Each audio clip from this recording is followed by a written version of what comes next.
Welcome to the SnailTrail4x4 Podcast Video Edition. Like last time, this one was super long, so I'm just taking the campfire discussion topic, and I'm actually going to split this one into two parts. Part one here is Tyler discussing where he grew up, what his first vehicles were, and what got him into ham radio. Hope you enjoy. Campfire discussion. Today we are interviewing Tyler.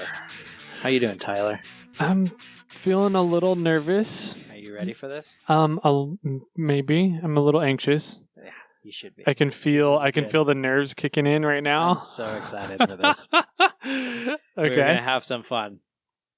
Mine sort of starts off similar to how yours did. Okay. Where were you born and raised? I was born in Tulare, California.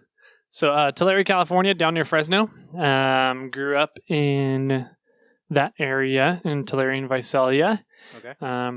And moved up here, I guess, college years. And then stayed around up here. So Did you go to Sac State? I did. Okay. I went to Sac State. Transferred up 2008, I believe it was. Nice. So yeah, Cool. All right. Did you have any pets growing up? I had quite a few pets, not as many as you or as a wider range as you did. But we were always, my mom is a huge cat person. She's a crazy cat lady. Okay. So we always had a lot of cats. I think the most we ever had at one time was 7. Oh, she's a cat lady. She's a cat lady, which is ironic because my fiance's mom is also a crazy cat lady. But she doesn't have as many cats anymore. So I always had a lot of cats. I had dogs as well. Mm-hmm. I had hamsters. I ended up getting a hedgehog in later years, really? which are technically illegal in California. Yep. So are piranhas. So are piranhas. Nice. I had a hedgehog at one point. Let's see. What else did I have? I had a snake at one point. Oh, yeah? Mm-hmm. Which ended up getting out and I never found it. So Yeah. yeah. It was a western aquatic garter snake. Oh, wow. Fed it goldfish. Nice. Yeah, it was fun. It was fun watching it hunt and eat. Yeah. So, let's see. What else did I have? I think that's about it in terms of pets. I mean, you're like in the farm country of California. You didn't have any cows horses, or pigs or roosters. nothing? No. A lot of my friends did 4-H though. Yeah. I just never got into it because I was like, can't stand the smell of dairies. Yeah.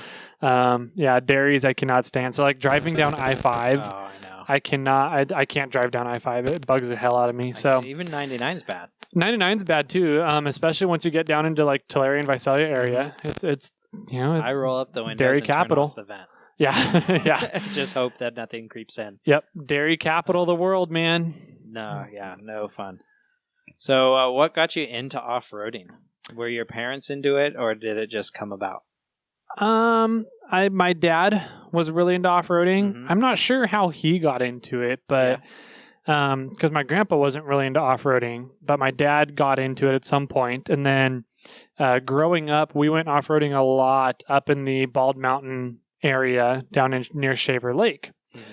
So I did a lot of those trails growing up. I have a lot of memories doing snow runs on Bald Mountain, it's fantastic, especially when you're the first group to go in and break trail. Right. Because then it goes so slow that I was able to walk behind the rigs or get pulled behind the rigs in like an inner tube or something or a sled. Perfect. So, I have a lot of memories from snow wheeling in the Bald Mountain area. Nice. My dad actually had an 86 first gen 4Runner that was tan. Mm-hmm. And originally, when I got my 4Runner, had no intentions whatsoever of getting a first gen 4Runner, or that it was even, my dad had a first gen that had no play in my decision. So, he just had an 86 4Runner. He put a solid axle swap on it. I don't think he ever had lockers, but he rebuilt the engine once at least with the 22RE. And then before that, he had a 76 Bronco, I believe. Okay. Cherry apple red with the white highlights to it, the white accents is what I'm looking for. And that was awesome. It broke down on doing Swamp Lake. Okay. In the middle of the trail, and we were by ourselves. We were not with a group or anything. He was just like, yeah, we're just going to go up for a day. It was me, my sister, and my dad, just for a day trip on Swamp Lake, and the Bronco failed to continue working. And luckily, a very nice group of a couple rigs came by that took us off of the trail, left the Bronco there. And me and my sister rode in the back of a Jeep, and then my dad rode on top of the trailer. It was a camping trailer that had a tarp on top of it, and he just literally laid on top and held onto the rails on each side. That would have been so bumpy. Oh, yeah, it was. So I have a very vivid memory of looking back out of a Jeep, watching my dad bounce around on top of this trailer. Oh, man. So that was fun. But yeah, all my childhood, we did a lot of camping, a lot of off-roading. My grandfather was huge into camping and being in the outdoors and in the wilderness, so we did a lot of fishing trips up on rivers, especially up in the Feather River up out of Quincy area. Oh, nice. So that's kind of how I got into off-roading originally. And then once I finally was old enough to get my own vehicle and have a big boy job and everything, I ended up getting a second-gen Tacoma, swearing I would not get into like hardcore off-roading, rock crawling or anything. Yeah. And so I started off doing a couple of easy trails. I think the first trail I really took it on outside of the snow, and there ended up being some snow that day too, was the Bear Valley OHV loop up outside of Truckee. And then it just kind of kept escalating after that as I kept figuring out the capabilities of the vehicle. And then it got to the point where I was like, okay, what do I got to do to this vehicle to make it build it where I want it to be? And I started pricing everything out for a solid axle swap and putting lockers, ARBs front and rear and everything. And I was like, this is going to cost me like $20,000 to build up a second gen Tacoma for rock crawling the way I want it built. So I was like, at that same time, I was kind of transitioning jobs where having one vehicle, a rock crawler, as my daily driver in a job where I'm driving 35,000 miles a year all around NorCal, not going to work too well. No. So I ended up having to sell the Tacoma and bought a RAV4 and my current vehicle, which is the 4Runner. So, and then it just from there, it kind of kept escalating even more. So yeah, that's kind of my story of how I got into off-roading. So was the Tacoma your first 4x4 rig? It was not. Okay. So what was your first vehicle that you drove, like when you first turned like 16? And what was your first off-roading 4x4 rig? So my first vehicle was my 89 two-wheel drive Toyota pickup. Okay. So I had the 3.0 engine in it, the V6 manual. It was fun. Had a lot of scoot for a two-wheel drive. Yeah. So it was just kind of the stock one. It was like a red color, and I ended up totaling it, changing a CD and not paying attention, and I ran into a parked car. Ouch. Yeah. I have a similar story to that about a water bottle in my mom's Camry. Oh, nice. So that was my first vehicle. That was a lot of fun. I liked it. It did great. I drove all over the place with it. Yeah. Jumped it a couple times. So my second vehicle was a 1998 Ford Ranger, 4x4, four-wheel drive manual. That was a fun truck. It had a modified exhaust on it. I don't know what it had done, but it had a loud exhaust to it. So it just kind of had that nice deep throaty sound from it. And I ended up getting rid of that truck because I got so fed up and pissed with it. Because the four-wheel drive did not work. Oh, yeah, that'd make me too. Yeah, so for some reason that one year, 1998 Ford Rangers, had a vacuum actuated four-wheel drive. And whenever you went over a bump, the vacuum seal would break loose and you would lose four-wheel drive. Oh, so I'm like, what's the point of this? This is stupid. Yeah. And I actually got stranded on a trail twice because of it. Oh, So one, I was going up to Bald Mountain with my dad, just going up for a day trip. We were going to take the easy way in, and we couldn't get over the first little sand hill berm. Okay. And so he goes, this doesn't make sense. We should be able to make this over in 2-wheel drive. And so he got out and he goes, well, yeah, you're not even in 4-wheel drive. And I was like, I'm in 4-wheel. It says I'm in 4-wheel drive. And it wouldn't go into 4-wheel drive. So so we didn't even get to do the trail. I went home. The second time we were down on the Miller Jeep Trail down in near LA. Isn't that's in the what's that big old the Grapevine area, right? Yeah. Yeah. Down the Grapevine area, between Bakersfield and LA. Mm-hmm. So we're down at the Miller Jeep Trail at the top end of it. We're going to go downhill. Okay. And again, my 4-wheel drive wouldn't stay engaged. Every little bump I went over, it disengaged. So my dad was in he had a blue, I think it was a 93 or 94 pickup. Okay. Very, very similarly built to the way Bobcat is built, but it was on 33s at the time. Yeah. And he tried to pull me out of the trail and blew his rear U-joints in his drive shaft. Trying to pull me out of the trail. So then we were stuck and stranded there and had to wait for friends from Fresno, Visalia area to come all the way down. That's like a 3-hour drive. It's about, 2.5. Yeah. To come all the way down and rescue us, pull us off the trail, the 200, 300 yards off of the trail, whatever it was. So, after that trip, I was really fed up with the Ranger and I was like, screw this truck. This is stupid, blah, blah. And then right around, that time, maybe a year later, if that, I moved up here to Sacramento. Okay. And when I moved up to Sacramento, I realized how much more commuting I was going to be doing. So I just sold the Ranger, and then bought the Taco? And bought a Focus, actually. Really? So I had a Ford Focus for staying in the Ford. How many years was that? I was, yeah. What was it? Like Ken Block's? Ken Block's? I don't know what his looks like. Oh, or the big old, like, a lot of horsepower in the ground. No. All-wheel drive? Nope. It was front-wheel drive. It was a great little commuter car when I was going to Sac State. Mm-hmm. So I actually lived up in Loomis and commuted to Sac State 3-4 days a week. Right.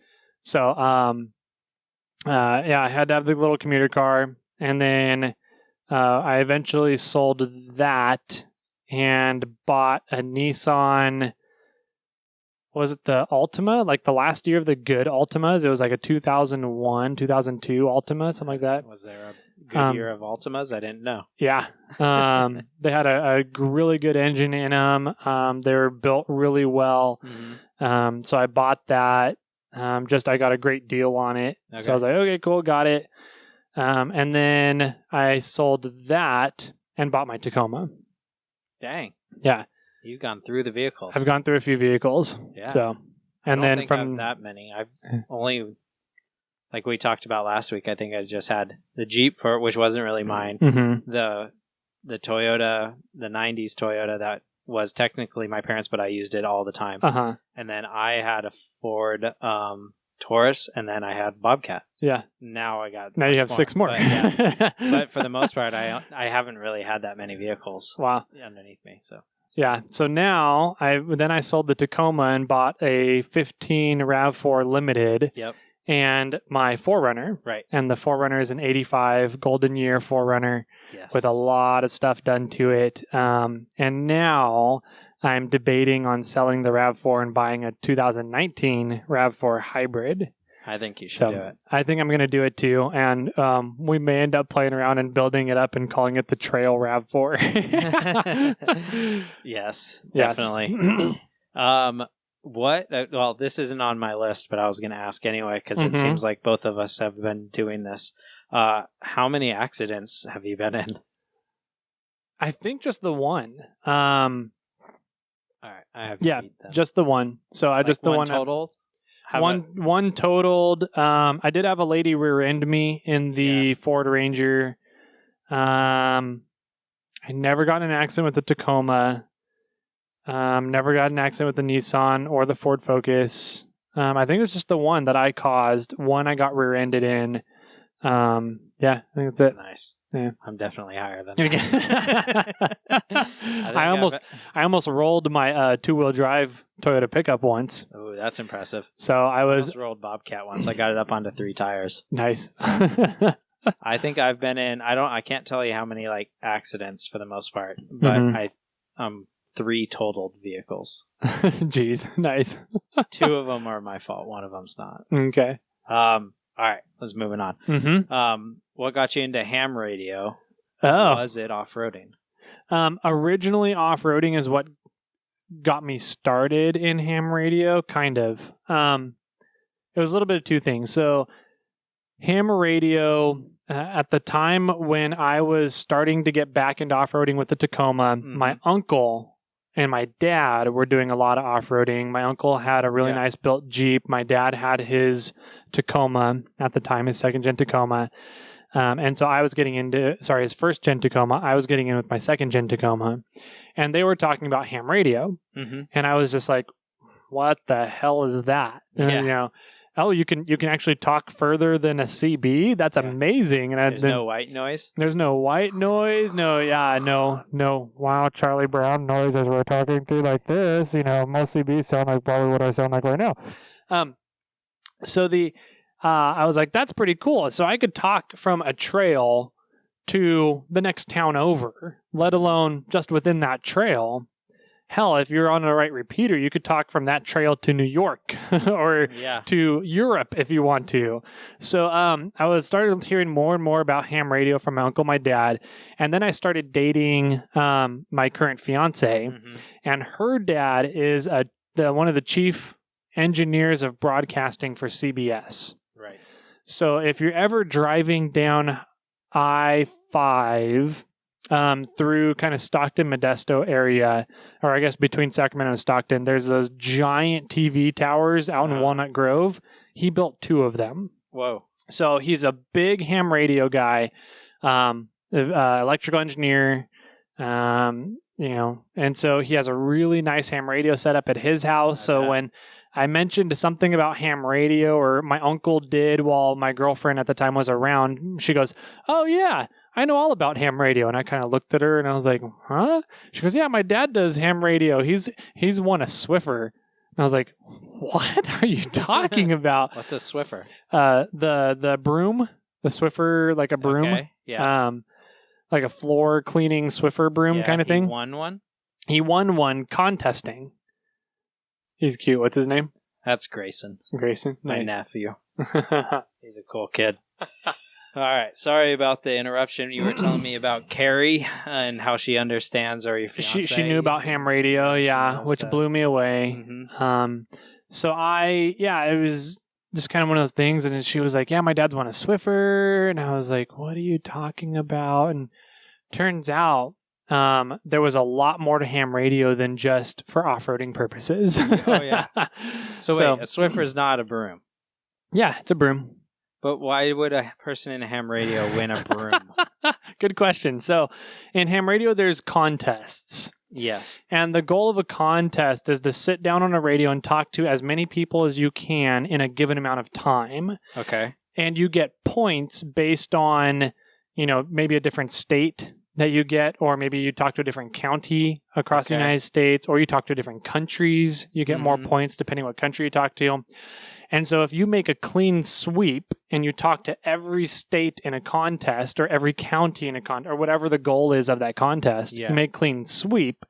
Sometimes the sponsoring clubs that are sponsoring that contest will send out a prize for making a clean sweep. And so in this particular contest, he got a Swiffer because he made a clean sweep. That's funny. Yeah.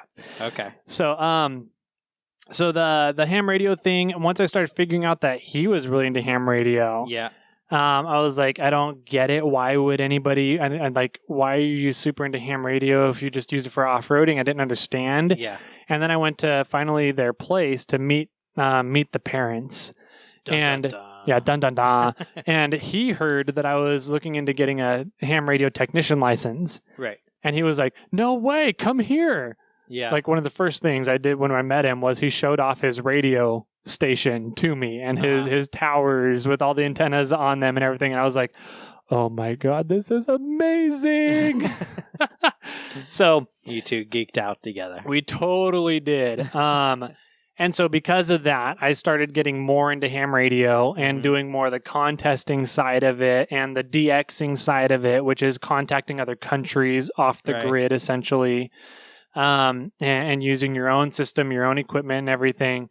So that's kind of how I got further and deeper into ham radio. And one of the things that he does is he loves building and maintaining repeater systems.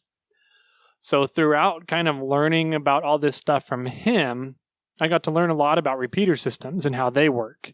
Right. As I'm like doing a lot of off-roading and I'm just sitting here, I'm like, oh my God, every off-roader needs to have a ham radio license because of how awesome these repeater systems are and how amazing they can be, how much you can really build them up if you find a robust system. So through all of that, it kind of came down to, you know, why aren't people in ham radio? Because they think CBs are great. They don't really know a lot behind ham radio. And then I went on the warpath to try and get rid of CBs from off-roading. And so a lot of people that I wheel with and see and wheel with on a general occasion, I guess, are now switching over to ham radios, or at least VHF, UHF radios like FRS or MERS stuff. Right. So it's really cool to see the transition now in the off-roading industry for people getting over from CBs into a more reliable communications thing. And it's I don't think I had a major impact into that in any way, shape, or form. But it's just kind of cool to see that transition happening and just being able to help educate more people about how easy it actually is to get into ham radio stuff. It does seem more prevalent now. Yeah. Like there's a lot more people that are talking about it than ever before. You know, and I know when like we were growing up, I never heard of ham radio, you know, and I never really heard of it until I met you. Yeah. You know, but now I hear it all over the place and people are talking about it, you know, and why, you know, is the CB radio dead or what's going on, you know, and what to move over to if you're not on CB and things like that. But I hope everybody's enjoying this discussion between Tyler and I, where we're really learning a lot more about Tyler and who he is and why he enjoys these things called ham radios. In the next discussion, we're going to dive deeper into that and learn more about him and his wheeling experiences. So I hope you enjoy. You can watch that video right up there. It should be coming out on Monday. I appreciate everybody watching. Hammer down on that subscribe button. Don't forget, keep crawling.